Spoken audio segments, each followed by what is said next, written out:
Assalamualaikum warahmatullahi wabarakatuh. Balik lagi dengan saya Anas Berkata. Di kuliah kali ini di mata kuliah yang baru ya, P5 atau di pemrograman 5 atau lebih tepatnya di Integrated Programming. Kita akan mempelajari beberapa aplikasi yang mungkin bisa kita pakai untuk membuat beberapa aplikasi yang compatible dengan beberapa device ya. Namanya juga integrated programming. Nah, di video yang pertama kita nggak akan ngebahas langsung ke programmingnya, tapi lebih ke pengenalan dulu ya, aplikasi apa aja sih yang bakal kita pakai untuk kedepannya, bahasa pemrograman apa aja yang akan kita pakai gitu ya. Untuk integrated programming kita bisa menggunakan banyak aplikasi, mungkin salah satunya Android Studio atau Adobe Animate mungkin ya. Kita jelasin dulu apa sih integrated programming. Nah, di video ini saya akan menjelaskan tentang 5 materi ya.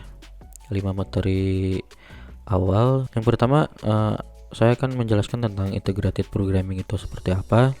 Terus aplikasi yang akan kita gunakan itu apa. Kemudian bahasa pemrograman yang harus kita kuasai itu apa. Workflow dan juga final project yang akan kita buat nanti apa gitu ya. Nah, untuk yang pertama, apa sih itu integrated programming? Kalau kita bahas secara bahasa kan programming itu pasti pemrograman, sedangkan kalau integrated itu artinya terintegrasi gitu ya. Nah, kata terintegrasi itu artinya saling terhubung, atau kalau dalam bahasa IT, dalam bahasa kita ya, bahasa pemrograman yang saling terintegrasi, baik itu untuk kebutuhan mobile ya, web atau desktop, cloud dan lain sebagainya. Intinya gini, di integrated programming itu kita dituntut untuk membuat sebuah aplikasi yang dimana aplikasi ini kita buatnya satu, tapi si aplikasi ini pun bisa dibuka di berbagai platform ya. Misalkan kita membukanya di smartphone atau di ponsel gitu ya. Di ponsel bisa, atau misalkan di web juga bisa, atau di desktop itu, atau di aplikasi lain mungkin di smartwatch, di jam pintar, atau di aplikasi apa ya, yang jelas di berbagai device atau di berbagai platform gitu. Nah, aplikasi bisa dibuat menggunakan bahasa pemrograman yang ada, namun perlu bisa diakses oleh beberapa platform device yang berbeda. Nah, dengan kata lain, kalau misalkan aplikasi yang kita buat itu bisa dibuka di berbagai device, artinya kita harus bisa menguasai beberapa pemrograman yang kompatibel dengan device tersebut. Nah, kalau misalkan kita mau membuat sebuah aplikasi untuk web, artinya secara kebutuhan kita harus bisa menguasai bahasa pemrograman seperti HTML, CSS, PHP mungkin, dan JavaScript atau bahasa web lainnya gitu. Kalau kita mau membuat aplikasi mobile, berarti kita harus bisa menguasai bahasa Android, bahasa Kotlin, atau bahasa Swift mungkin untuk iOS ya. Atau untuk desktop kita harus menguasai C++ atau C# ya, atau bahasa lainnya. Artinya si programming language ini bahasa yang bisa kita aplikasikan di berbagai device. Untuk aplikasinya sebenarnya banyak ya. Kalau kita bagi jadi dua, misalkan ya, dua device, kan kita sering ketemunya dua device ya, antara mobile dan web. Kalau di mobile programming, aplikasi yang bisa kita pakai itu ada Android Studio atau IntelliJ IDEA ya. Bisa pakai Eclipse juga, Visual Studio Code, dan Adobe Flash.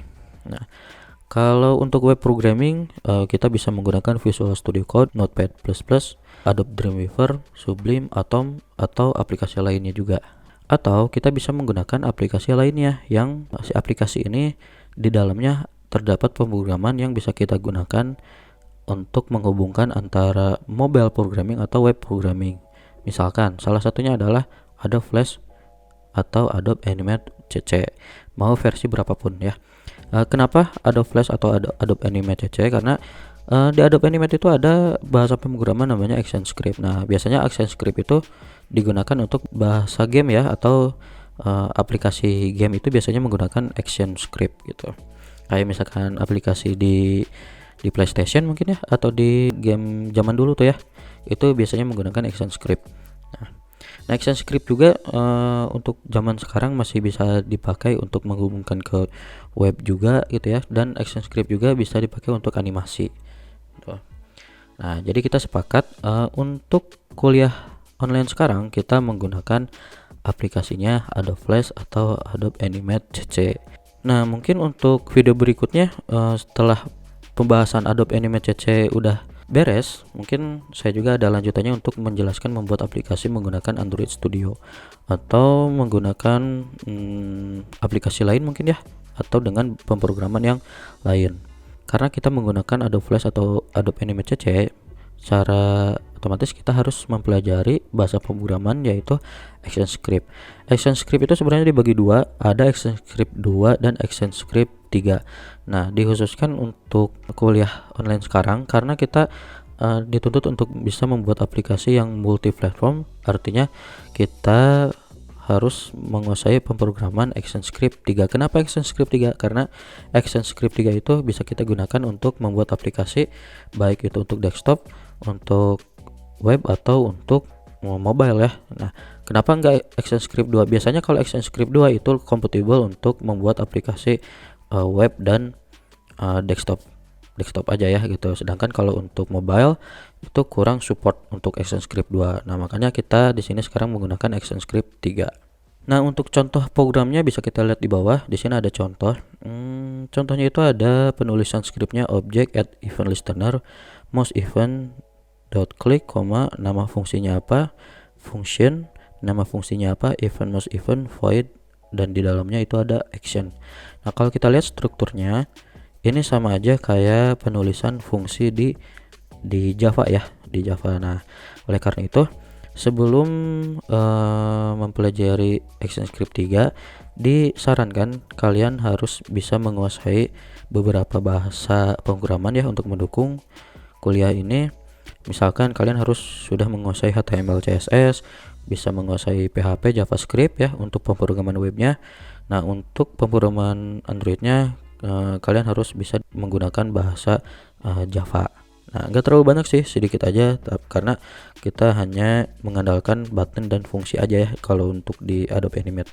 Nah, selain itu juga kalian harus menguasai logical thinking ya, atau berpikir logika, karena bakal kepake untuk aplikasi yang kalian buat nanti. Misalkan kalian ingin membuat sebuah game ya, gamenya berupa game platform yang seperti Mario Bros. Mario Bros itu kan karakter utamanya bisa bergerak ya, ke belakang, ke depan, dan meloncat.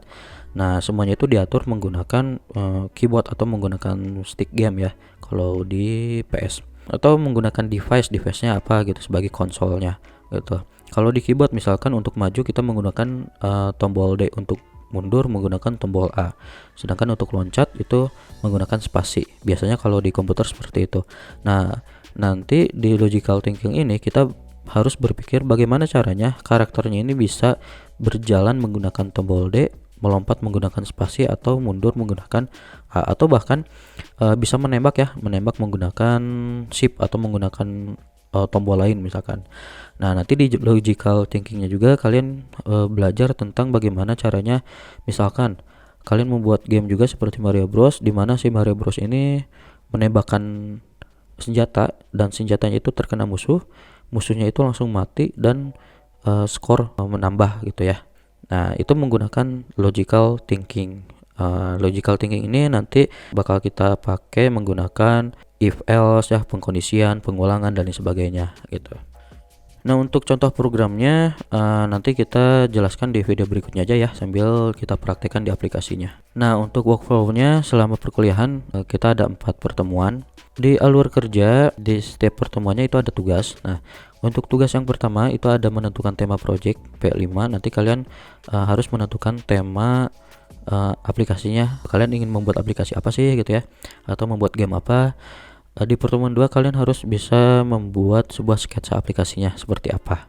Tuh, artinya di sini ada membuat konsep dan membuat desain ya gitu. Di pertemuan 3 kalian harus membuat sebuah desain aplikasi. Nah, untuk membuat desain aplikasinya berarti kalian perlu beberapa aplikasi pendukung. Aplikasi pendukung yang kalian bisa pakai itu ada banyak sebenarnya, mau yang gratisan atau yang berbayar. Nah, kalau misalkan yang agak mudah dipakai itu kita biasanya menggunakan Adobe Photoshop ya. Adobe Photoshop kita pakai untuk membuat icon, misalkan ya desain icon atau desain layoutnya gitu ya, itu menggunakan Adobe Photoshop. Atau menggunakan Adobe Illustrator. Nah, Adobe Illustrator ini terintegrasi juga dengan Adobe Flash, karena Adobe Flash atau Adobe Animate itu kan aplikasi yang dikhususkan untuk vektor, sedangkan Adobe Illustrator juga untuk vektor juga.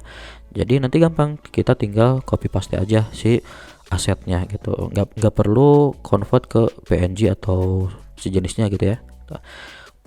Terus untuk aplikasi pendukungnya, kalau misalkan kalian nggak punya perangkat handphone, kalian nggak punya HP Android, kalian bisa menggunakan emulator atau virtual machine yang tersedia gitu. Misalkan ada Nox ya, kalian bisa menggunakan virtual machine lainnya ya yang nggak terlalu berat, atau bawaan dari Android Studio itu udah ada. Nah, atau juga kalian nggak perlu menginstal virtual machine karena Adobe Animate itu sudah menyediakan virtual machine-nya sendiri dan itu sangat ringan banget. Selain itu, kalian juga harus mengumpulkan beberapa aset ya yang harus disiapkan. Kenapa kalian harus menyiapkan aset ini? Karena aset-aset ini sangat penting untuk proyek kalian agar tugasnya nggak terlalu susah ya. Gitu. Nah, yang pertama itu ada Certificate Android Application. Certificate ini sebuah file yang dimana fungsinya untuk melisensi aplikasi yang kalian buat. Kalau misalkan kalian pernah lihat aplikasi-aplikasi yang berbayar itu kan ada lisensinya. Misalkan ada orang yang membeli aplikasi berlakunya cuma 1 bulan, 3 bulan, 6 bulan atau 1 tahun. Nah, biasanya mereka membutuhkan lisensi untuk mengaktifkan aplikasinya agar bisa dipakai. Nah, untuk aplikasi Android juga kita membutuhkan sertifikat Android Application agar aplikasi kita itu bisa dipakai dan bisa di-download oleh pengguna gitu ya, oleh user, baik itu di Google Apps atau non Google Apps ya. Aset yang kedua yang mungkin yang penting itu ada yang namanya icon aplikasinya. Nah, kenapa icon ini penting? Karena kalau misalkan kita tidak menyediakan iconnya, mungkin nanti aplikasinya itu di layar HP atau di layar monitor yang muncul adalah icon robot ya, robot Android, atau kalau di PC itu icon si flashnya gitu kan, gak enak dilihat. Lebih bagusnya aplikasi yang kita buat itu punya gambar khususnya atau iconnya. Nah, untuk ukuran iconnya itu kotak ya, square. Paling kecil bagusnya itu 96 pixel atau paling besar itu 192 pixel. Itu harus kalian sudah sediakan, harus didesain juga gitu ya. Nah, selain itu juga kalian mungkin ya gitu membutuhkan beberapa aset seperti sound, suara, image ya, gambar atau video. Suara itu digunakan biasanya untuk tombol itu kan ketika diklik muncul suara, atau kalian membuat aplikasi piano ya, yang dimana piano itu ketika kita klik note pianonya itu muncul suara. Nah, berarti kita membutuhkan background itu gitu, background note angkanya, note suaranya gitu. Kalau kalian membutuhkan gambar dan video itu harus disediakan dari sekarang supaya pekerjaannya tidak memberatkan kalian nantinya gitu. Nah, untuk final projectnya di sini saya sudah menyediakan aplikasi-aplikasi yang mungkin saya harapkan bisa kalian kerjakan gitu kan ya. Yang pertama itu ada aplikasi kasir menghitung harga barang, sederhana, hanya menghitung harga barang aja gitu ya. Terus ada aplikasi ajan, aplikasi untuk notifikasi ajan kayak gitu. Terus ada aplikasi Al-Quran digital, jadi Al-Quran digitalnya bisa ada tulisan Al-Qurannya, atau untuk yang ingin mendengarkan ada suara murotalnya mungkin ya, atau aplikasi Stimik Bandung kampus kita. Terus ada aplikasi atau game piano, game COVID-19, baik itu informasi atau berupa gamenya, atau game sederhana, temanya bebas sesuai dengan keinginan kalian gitu ya. Nah, cukup sekian untuk video kali ini. Kita lanjutkan di video berikutnya tentang penggunaan aplikasinya. Nah, ingat ya, aplikasi yang kita gunakan yang pertama itu menggunakan aplikasi Adobe Animate. Cukup sekian kuliah dari saya. Semoga bermanfaat. Jangan lupa subscribe, share juga, like juga ya videonya. Sampai jumpa di video berikutnya. Wassalamualaikum warahmatullahi wabarakatuh.